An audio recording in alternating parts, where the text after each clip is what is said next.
Welcome to the deep dive. Today, we're diving into what's happening in China right now. Yeah, we're drawing on those business basics YouTube transcripts you mentioned. Exactly. And our goal here is really to, synthesize all that information, hmm the internal stuff, the economy, international relations, societal changes. And give you a clear picture, right, without getting totally overwhelmed. These commentaries offer one perspective, of course, but it's a useful one. For sure. So let's start with the internal situation.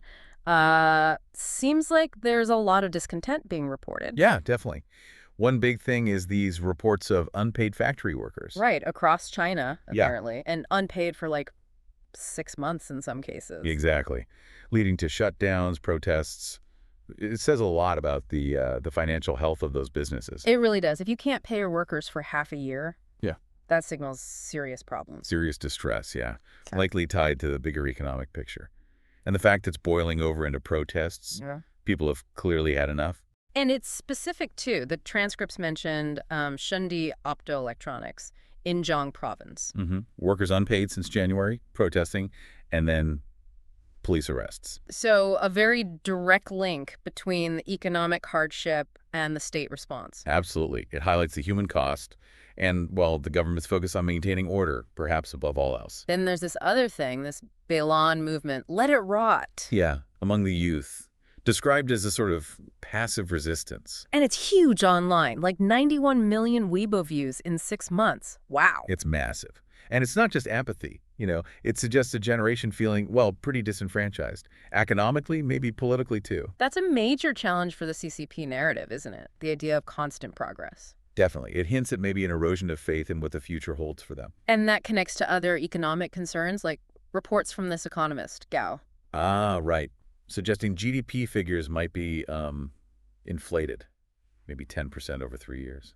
And unemployment being potentially underreported, too, especially hiding those migrant workers going back home. Yeah, something like 47 million people potentially not counted in urban unemployment figures. If those numbers are off, Then the economic reality on the ground could be tougher than the official stats show. precisely. Underreported unemployment hides the scale of the struggle, which fuels unrest and kills confidence. We're also hearing about deflation. Consumer prices actually falling. Yeah, which sounds good, maybe. Lower prices. But usually means people aren't buying stuff, right? Lack of demand. Exactly. It signals weak demand. Businesses then cut back, maybe lay people off. Mm. It's a worrying cycle, especially with the unemployment issues we just mentioned. And add to that the protests over unfinished apartments, the mortgage crisis. There was one mentioned in Guangdong. Right, Daybay Economics Development Zone. Seems like this is a pretty widespread problem tied to the real estate sector. Which was such a huge engine for growth for so long. And when developers run into trouble, it hits homebuyers, banks, Mm. the whole system feels it. But it's not all just economics driving the discontent, is it? The transcripts mention those banners in Chengdu. Oh yeah, those were pretty direct. Calling for political change, democracy, criticizing unchecked power.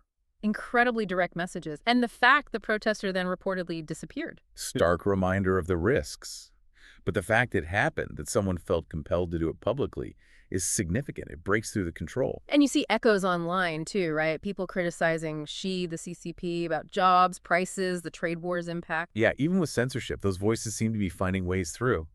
It points to a disconnect between the official story and, well, people's lives. And then, even more direct, that reported manifesto from a university dean and deputy. Calling for students to rise up, drawing parallels to Tiananmen Square, Yeah. demanding democracy, freedom. That's incredibly bold and risky for them. Hugely risky. Yeah. It suggests really deep disagreement within parts of the establishment, maybe academia. Invoking Tiananmen is powerful symbolism. Which brings us to those comparisons people are making between now and the lead up to 89. Yeah, the economic anxiety, especially youth unemployment, was a big factor back then, too. Is history, rhyming? Well, the parallels are there. Economic stress, particularly for young people, can definitely be a catalyst. And the graduate employment rate. That figure was stark, down to 55.5% in 2024, after they stopped publishing the youth unemployment rate altogether in 2023, when it hit 21.3%. Yeah, that's a dramatic drop. It really underscores how tough things are for graduates right now. Okay, so with all this bubbling up internally, how is the CCP responding? What are we hearing about the leadership dynamics? Well, first, as we mentioned, intense censorship. trying to control the story. Standard playbook, maybe? To an extent. Yeah. But then you also have these rumors, whispers of a power struggle, Yeah. elites turning against Xi, maybe people connected to older reformist leaders. Interesting. If that's true, it suggests the unity isn't maybe as solid as it looks. What could be driving that? Could be dissatisfaction with the economy, foreign policy decisions. It's hard to know for sure from the outside. And then Xi himself, saying China doesn't bully, but then threatening countries that work with the U.S. seems contradictory. It does seem like mixed messaging. Maybe trying to look strong internationally, but manage things internally. A balancing act. And removing the number 2 in the PLA? The military? Yeah, that raises questions about loyalty, doesn't it? Especially when facing internal pressures.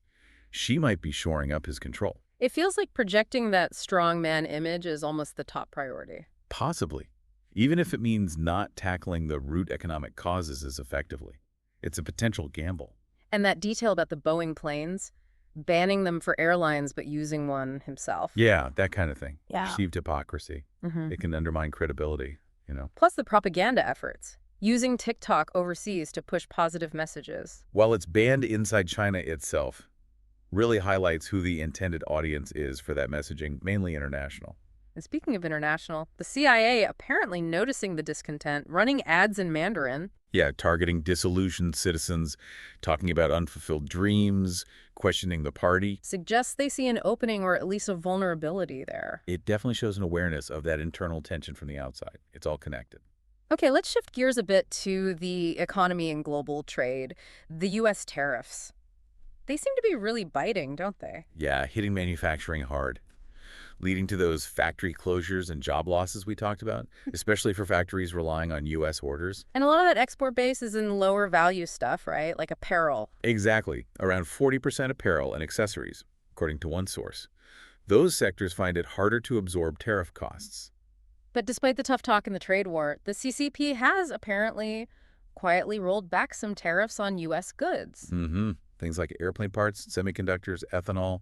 No big announcement. Which suggests A pragmatic need for those specific American products, right? Even if they don't want to admit it publicly. The fact a Chinese magazine report on it got deleted tells you something. And the Boeing ban seems like it backfired a bit. India, Malaysia, Russia sniffing around those rejected planes. Looks like a potential miscalculation. Yeah.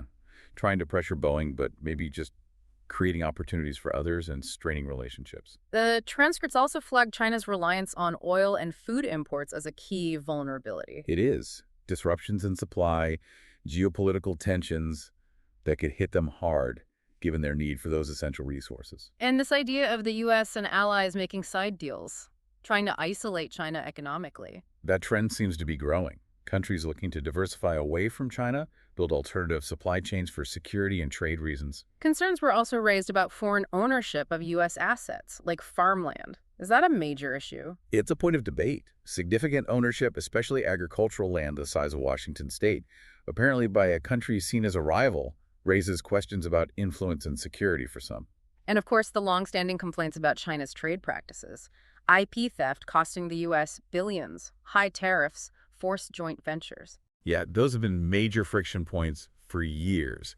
They're a big reason for the current trade disputes and tariffs. Like the U.S. trying to counter the rare earth monopoly with that deal in Ukraine. Exactly. Rare earths are vital for tech and defense, so access is strategically critical. But China pushes back, right? Warning South Korea, then banning them from exporting goods with Chinese rare earths to the U.S. military. Right. That seems like direct retaliation for South Korea, cracking down on Chinese companies dodging tariffs, using that rare earth leverage. And China trying to get around tariffs itself, shipping through Vietnam or Mexico. There's evidence of that, yeah.